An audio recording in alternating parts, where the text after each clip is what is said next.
Una lámpara maravillosa y dice que empezaron a frotarla y salió un genio. Dice como el que a veces a uno le sale a las 4 de la tarde en el tráfico y le sale un genio y el genio dice, pídanme un deseo, cada uno de ustedes. Eran 3. Y el primero dice, yo tengo mucho tiempo en esta isla desierta, extraño mucho a mi familia, quiero verla. ¡Pah! Desaparece. El segundo dice, yo también extraño mucho a mi familia, no sé qué hacer, quisiera ver a mi familia otra vez. ¡Pah! Desaparece. Y el tercero dice, yo extraño a mis 2 amigos, ¿no me los podrías traer? ¡Pah! Aparecen de regreso. A veces uno no sabe lo que pide, ¿no es cierto? Hasta que uno se encuentra en la situación. Muy bien, ¿qué tiene que ver con el tema? Nada. Pero es que estamos estudiando el tema Queremos Rock, y la semana pasada hablamos de la divinidad de Jesús. Divinidad de Jesús. Lo dejamos claro, dijimos que Jesús es la roca. Di conmigo, Jesús es la roca.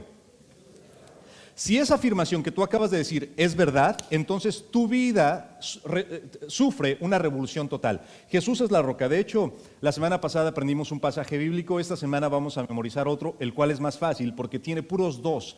Es el segundo libro de Samuel, capítulo 22, versículo 2. Aparece en la pantalla probablemente, pero si no, dilo conmigo. Dice, el Señor es mi roca, fortaleza y mi salvador.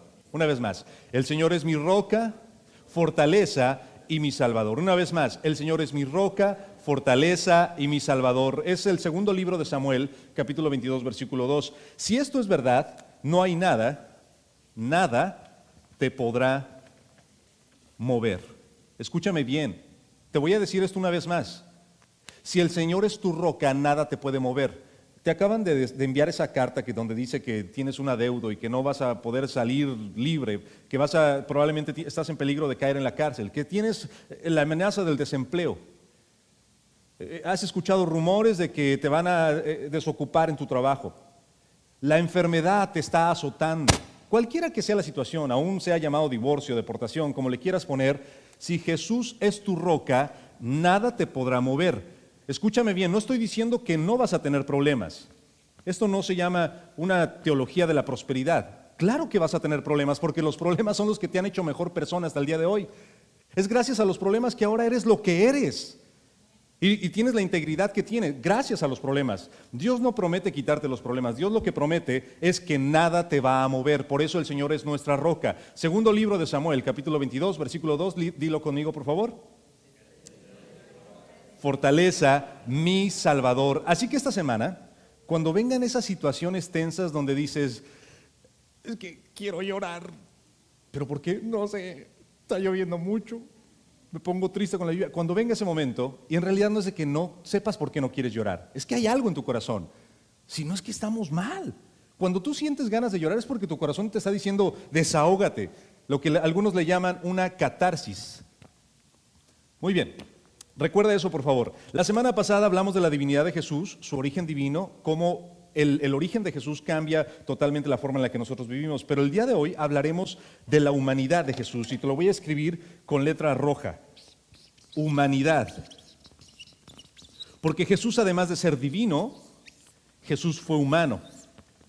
De hecho, el Nuevo Testamento es tan claro constantemente en dejarnos saber de que Jesús no solamente tuvo su origen divino, sino que tenía humanidad. Jesús era humano. Dice el texto más famoso que usted y yo lo hemos escuchado probablemente muchas veces.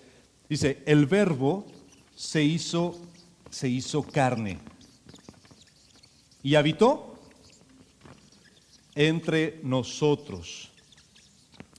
Claramente. Y este pensamiento juanino, es decir, del apóstol Juan, se repite constantemente en el Nuevo Testamento.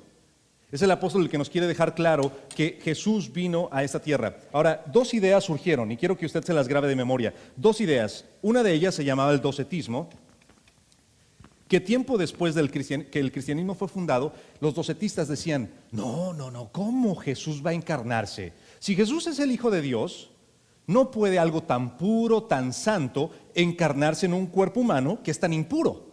Lo que ocurrió, dijeron los docetistas, de esta corriente de pensamiento llamada el docetismo, dijeron, lo que pasó es que Jesús se puso como en un cuerpo que parecía humano, pero cuando lo iban a crucificar, desapareció. Solamente era una apariencia, porque algo tan puro no puede encarnarse en algo tan impuro. Es increíble porque cuando tú hojeas el Nuevo Testamento te das cuenta de que el énfasis es en que se hizo carne, en que sufrió dolor, en que segregó sudor, en que segregó sangre, en que pasó cansancio, en que durmió. Es decir, Jesús fue humano. Di conmigo, Jesús fue humano. La semana pasada te decía, Jesús fue divino. Jesús es divino. Esta semana el énfasis es en la humanidad. ¿Y sabes por qué, iglesia? Porque los hombres o la humanidad necesitaba a Jesús encarnado. Tú y yo lo necesitábamos urgentemente. No lo necesitábamos nada más divino, donde dijera, tú vive una vida, y desde una nube gritándonos órdenes, diciendo, vive santidad, vive en pureza, respeta a tu marido, respeta a tu marida, esposa pues, respeta a tus hijos y haz esto y viven. No necesitamos un Jesús divino nada más. Necesitábamos también un Jesús humano para que nos diera el ejemplo de cómo hacer las cosas. ¿Sigues conmigo o no? Necesitábamos un Jesús humano. La encarnación de Jesús era necesaria para la humanidad. Imagínese, por favor, que usted sale un día ahí en estos cambios de clima, sale a la cochera de su casa y ve que su vecino tiene un hormiguero. Y el vecino le dice, vecino, ya voy a quitar ese hormiguero, porque ya me cansé de que esas hormigas siempre construyen un hormiguero. Pero ya lo voy a quitar. Y usted dice, no, porque usted pues es amante de la naturaleza, ¿cómo se les llama a los que estudian las hormigas? Mirmélogo.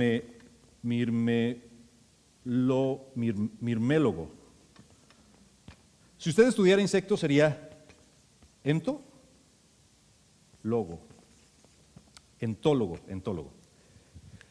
Estuvo buena la clase de gramática de español. Bueno, y entonces usted dice, es que ¿cómo? Pobrecita las hormigas. No quiero. Entonces usted dice, voy a arreglar eso. En la noche, cuando ya todo está callado y el vecino está en su casa, usted va y se acerca al hormiguero, se arrodilla y dice, hormiguitas, las quieren destruir.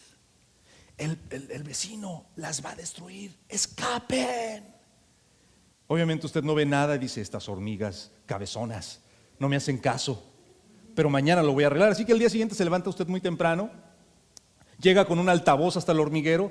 Atención, hormigas, el fin está cerca. Necesitan evacuar, necesitan irse de este hormiguero porque el dueño de esta casa las va. Usted hace eso, pero las hormigas realmente no les importa. Al día siguiente usted dice, pero voy a arreglar esto. Se va a la tienda, se compra un traje de hormiga y se va temprano al hormiguero. Porque dice, vestido de hormiga, sí me van a hacer caso. Y ahí está usted con sus antenitas y toda la cosa. Hormiguitas, escapen por su vida porque las van a destruir. Por supuesto, las hormigas no le hacen caso. ¿Sabe por qué? Porque la única forma en la que una hormiga escuche la voz de advertencia es que venga de alguna otra hormiga. Es decir, usted necesitaría convertirse en una hormiga no de plástico o con un disfraz, pero convertirse en una hormiga real de carne y hueso. Pero para que usted se pudiera convertir en una hormiga real, usted tendría que tener realmente el poder suficiente para convertirse en una hormiga verdadera, y no solamente tener el poder, sino tener el amor suficiente por las hormigas como para decir, dejo mi vida cómoda de humano y me voy a convertir en una hormiga para salvar estas hormigas del hormiguero. Por supuesto, jamás va a pasar eso. Pero te quiero decir una cosa, un ser superior que tiene el poder de convertirse en humano, de rebajarse a lo sumo y convertirse en un humano, decidió hacerlo por nosotros, porque la humanidad necesitaba urgentemente al encarnado, necesitaba al Logos, necesitaba a Jesús. Y no solamente Jesús tenía el poder, o tiene el poder de encarnarse, sino que tuvo el amor suficiente para hacerlo por ti y por mí. Porque nosotros necesitábamos la encarnación de Jesús, necesitábamos la humanidad de Jesús. El día de hoy te quiero hablar de esa humanidad. Son 3 puntos, vamos rápido y terminamos. ¿Te parece? ¿Te parece o no te parece? ¿Sí? ¿Está bien? Mira, hablando de la humanidad de Jesús, Jesús fue humano, humanidad, pero también fue divino. Pero si Jesús fue humano, vamos a pensar un ratito, porque yo estoy cansado de ese cristianismo de no pienses, ese cristianismo de cree lo que te digo y ya cállese. No, hay que pensar. Creo que el cristianismo vale la pena pensar. Muchas iglesias se crecen en este legalismo de usted crea lo que dice, no ande cuestionando. Bueno, es importante cuestionar, así es como el apóstol Pablo llegó a conocer la verdad más profundamente, porque él cuestionaba lo que le habían presentado. Y es importante que los cristianos tengamos argumentos lógicos para debatir las cosas y justificar lo que estamos hablando. Muy bien, si Jesús fue humano, entonces hubiésemos esperado que su vida fuera una vida extraordinaria.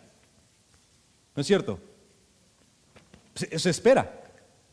Oye, se encarnó el Hijo de Dios. Bueno, yo creo que por lo menos se espera que sea una vida fuera de lo común. Es decir, como que debería de nacer de una forma que no es como todos los seres humanos. Como que sería bueno que naciera de una virgen, ¿no es cierto? Como que sería bueno que su nacimiento fuera profetizado 600 o 700 años antes, o siendo más estrictos a la palabra, desde el huerto del Edén. Como que su nacimiento, su crecimiento debía haber sido algo extraordinario, fuera de lo común. ¿Me sigues o no?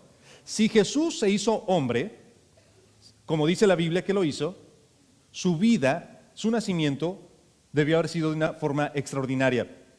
Si Jesús se hizo hombre, su vida debió haberla vivido sin pecado. Esto se espera. Se espera de alguien tan puro, tan santo, que su vida sea ejemplar, ¿no es cierto? ¿Sí o no? Se espera que su vida sea sin pecado. Ahora te voy a decir una cosa. Lo primero que él dijo, Jesús dijo claramente, estableció el límite de su pureza. Él dijo, yo soy puro, yo soy perfecto. Y tú no dices eso a menos que sea cierto. Y Jesús dice en Juan capítulo 8, versículo 46, dice, ¿quién de ustedes, hablándole a los fariseos, hablándole a los líderes, hablando también a sus discípulos, quién de ustedes puede acusarme de algo de una forma sincera? ¿Quién de ustedes? Dice, pero si lo que les digo es verdad, es decir, si ustedes nadie me puede acusar, entonces ¿por qué no me creen mi mensaje? ¿Por qué no creen mi mensaje? Jesús mismo piensa de sí que tiene la conciencia tranquila. Pareciera como que Jesús no tenía nada que le recorriera la conciencia por las noches. Yo me imagino que Jesús sería capaz de dormirse en cualquier lugar sin estar preocupado o dándose vueltas por las noches. Me imagino que si hubiera sido posible, se hubiera quedado dormido en medio de una tempestad, en medio de un barco, y aunque la barca estuviera moviéndose, él hubiera sido capaz de quedarse dormido. Y te digo una cosa, eso ocurrió. Porque Jesús, esperamos que si fue humano, no solamente hubiera llegado de una forma extraordinaria, sino que hubiera vivido sin pecado. ¿Me sigues o no? Ahora, que lo diga él, pues es fácil.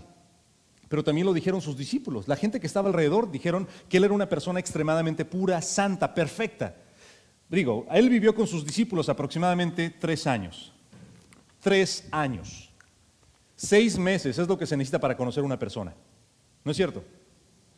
Mira, por ejemplo, cuando son novios, dicen, es que es tan tierno, es tan buena persona. No te quiero que te juntes con el chanclas. El chanclas no es una buena influencia para ti. Ay, no le digas el chanclas.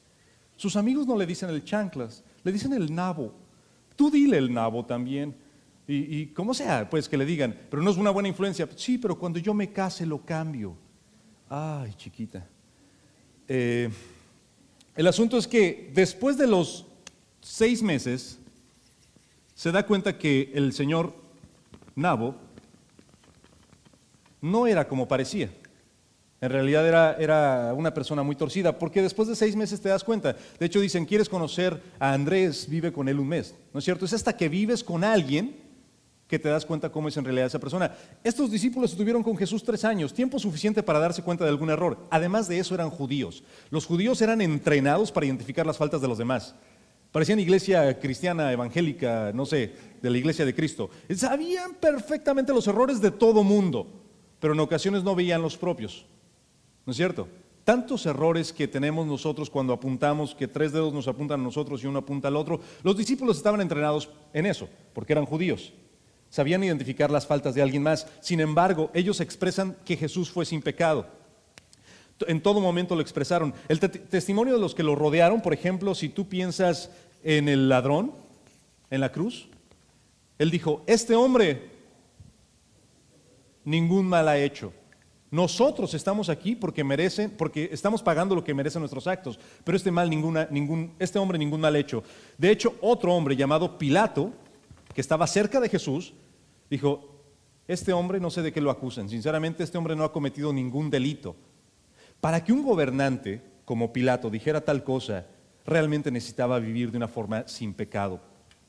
Los líderes religiosos que acusaron a Jesús, que lo condenaron a muerte, realmente no encontraron ninguna falta. Y el soldado que estaba junto a la cruz cuando Jesús falleció, cuando Jesús murió, dijo, en verdad, este era un hombre justo. ¿Cómo puede un soldado, cómo puede líderes religiosos que estaban en contra de Jesús, cómo puede el mismo Pilato y cómo puede el ladrón que no lo conocía referirse a Jesús como alguien sin pecado, sin falta o una persona extremadamente puro si Jesús no lo era?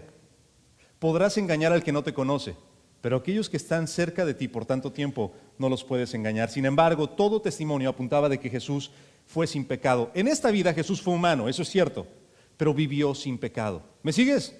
Esto marca una diferencia grandísima porque tu vida es influenciada por esto. Necesitábamos la encarnación de Jesús, vivió sin pecado. Si Jesús se hubiera encarnado, ¿sabes qué hubiéramos esperado? Hubiéramos esperado milagros. ¿No es cierto? ¿No es cierto? Okay. Oye, es que se encarnó el Dios Todopoderoso, el dueño del universo, el creador de las cosas, se encarnó. Pero no va a ser ningún milagro. Es difícil, ¿no es cierto? Digo, si el Dios Todopoderoso que hizo los cielos, que acomodó las estrellas, que perfeccionó el mar de tal forma para que llegue hasta cierto nivel, tú esperas que cuando esté encarnado en la tierra tenga ciertos milagros, ¿no es cierto? Así que, si Jesús estuvo en la tierra, la expectativa es que aunque haya sido hombre, efectúe ciertos milagros. Te voy a decir una cosa, si algo hizo Jesús fue dar sermones, dar enseñanza y hacer milagros, a una gente que ni lo merecía. Pero en cada persona siempre observaba el corazón, lo más profundo. Jesús hizo tantos milagros que los podríamos clasificar en 3. Permíteme ponerlo así. Vamos a poner aquí la palabra milagro. En inglés, milagration. En inglés. Supongamos que Jesús hizo diferentes tipos de milagro. Milagros de sanidad, en los cuales sanó a una mujer que tenía varios años, 12 años de estar con un flujo de sangre, sanó a un hombre que tenía 38 años de tener una enfermedad que quién sabe qué era, pero lo curó, sanó a un ciego de nacimiento, sanó a un ciego que había perdido la vista, es diferente, las dos son cosas extremadamente milagrosas. No solamente eso, además de los milagros de sanidad, hizo milagros en contra de la naturaleza. Por ejemplo, no es natural convertir agua en vino, pero Jesús lo hizo. No es natural tampoco calmar una tormenta. No es natural tampoco multiplicar panes y multiplicar peces. En 4,000 en una ocasión, 5,000 en otra ocasión. Para personas, mejor dicho. Jesús actuó en contra de la naturaleza. Jesús actuó a favor de la sanidad. Otro de los milagros y probablemente el más convincente, o el que te debería de convencer más a ti acerca de la humanidad y divinidad de Jesús, es que Jesús efectuó milagros en contra de la muerte, en 3 ocasiones diferentes. La hija de un principal, o el hijo de un principal, Tabita, y el caso de Lázaro, recordarás tú, cuando sacó de la tumba a Lázaro, el cual hasta cierto punto ya olía mal. Es como sacar a un adolescente de su cuarto, ¿no es cierto? Es muy interesante. Y entonces, estos milagros, si Jesús se encarnó, yo esperaría una llegada a este mundo extraordinaria. Yo esperaría además de eso una vida sin pecado. Pero además de que Jesús llegara, el Todopoderoso llegara a esta tierra, yo esperaría, o la expectativa es, que realice milagros. Quiero que tomes en cuenta esto. Y permíteme hacer una pausa aquí. Porque probablemente el Jesús que tú has creído hasta este punto ha sido un Jesús que te crea leyes, que te crea sentimientos de culpa. Es que tengo que ir a la iglesia porque si no Dios me va a castigar. Es que tengo que hacer esto, tengo que hacer aquello porque si no Dios me va a castigar. El Jesús que te quiero presentar es un Jesús un poco diferente. Es un Jesús que trabaja para tu salvación. Una salvación que no merecíamos, pero que era importantísimo que Él se hiciera humano. Jesús se hizo humano para mostrarnos el camino, para darnos ejemplo. Todas esas veces que has dicho es que no se puede vivir una vida santa, Jesús te dice sí se puede porque yo fui humano. Todas esas veces que dices que no sé cómo hacer con tanto sufrimiento, Jesús te dice sí se puede porque yo fui extremadamente humano. Porque así como fui divino, fui humano. Tú no sabes qué hacer y no encuentras la salida porque la gente te traiciona, tus familiares te han abandonado, sientes que no encuentras la salida. Jesús te dice yo fui humano y entiendo perfectamente lo que tú has pasado. Por eso es relevante la naturaleza humana de Jesús para nosotros como iglesia. Por eso es importante para nosotros. ¿Estamos? Finalizo diciéndote otra de las expectativas de Jesús. Si Jesús se hizo hombre, yo hubiese esperado que Jesús tuviera victoria sobre el mayor enemigo de los hombres. ¿Cuál es? ¿Cuál es el mayor enemigo del hombre? ¿Perdón? Satanás. Dice Satanás a la 1, Satanás a las 2, Satanás a la... ¿Cuál es el enemigo del hombre? La muerte.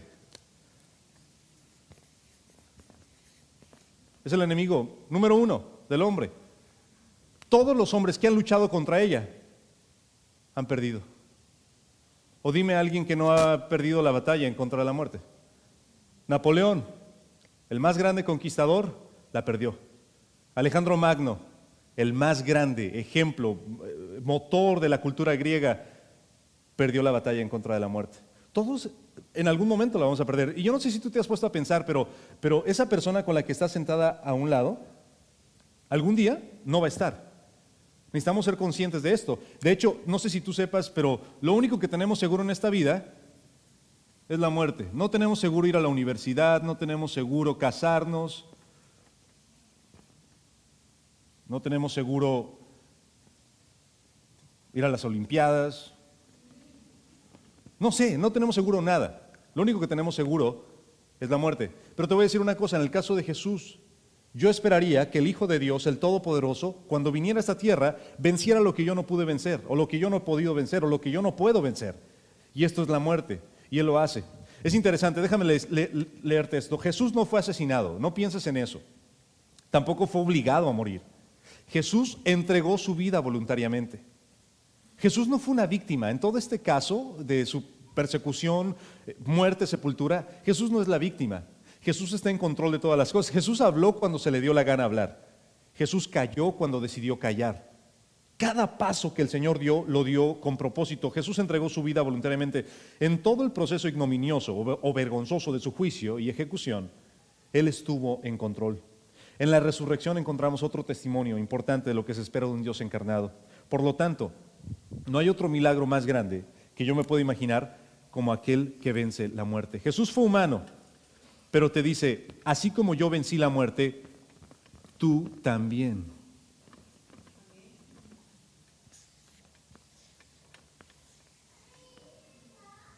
Tú también.